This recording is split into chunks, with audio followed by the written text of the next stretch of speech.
Alam nyo ho ba na ang tanglad po ay pwedeng gawing tsaa? At kapag ginawa mo siyang tsaa, ano naman yung benepisyo na makukuha ng iyong katawan? Ito po at ituturo namin. Number 1. Relieving anxiety. Ano yung anxiety sa Tagalog? Marami kayong naririnig, nagkakamali. Ang ibig sabihin po niya sa Tagalog, pagkabagabag. So, sipping lemongrass tea at night will relieve anxiety. Next, ano pang kayang gawin ni lemongrass? Lowering cholesterol. Ang lemongrass ay nakakalusaw ng cholesterol sa loob ng katawan natin. So kung feeling nyo, mataas ang cholesterol nyo kasi kulang kayo sa pagpapaaraw, lemongrass tea will do the magic. Number 3. Preventing infection. Napakataas ng antibacterial and antivirus property po ng lemongrass. So pag umiinom kayo niyan at kung may bacterial infection kayo, mapapansin nyo kung kayo ay may sugat, mabilis gumagaling ang sugat. Bakit?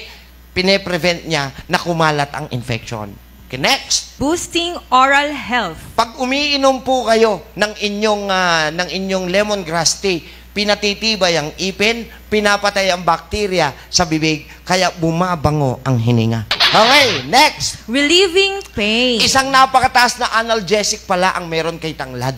Kaya kung kayo ay mahilig magtanglad, if you do have pain at uminom kayo ng lemongrass tea, i-relieve niya yung pain ninyo. Ituturo ko kung paano nyo gagawin, ha?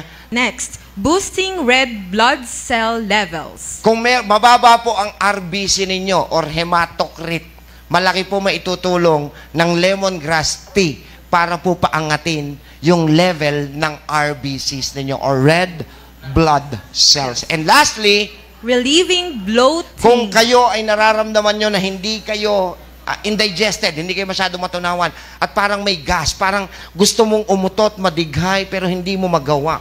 So, paano gagawin ang lemongrass tea? Kukuha ka lang ng 2 stalks of fresh lemongrass. Ano yung stalks? Yung haba. 2 lang, ha? 2. Tapos, ikakat mo siya into 1-inch pieces. Pakuluin mo siya sa 1 cup na tubig. 1 cup lang. For 15 minutes. 15 minuto.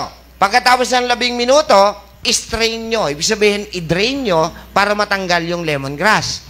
Ayun na yung tsaan nyo. Ito, pinamaganda.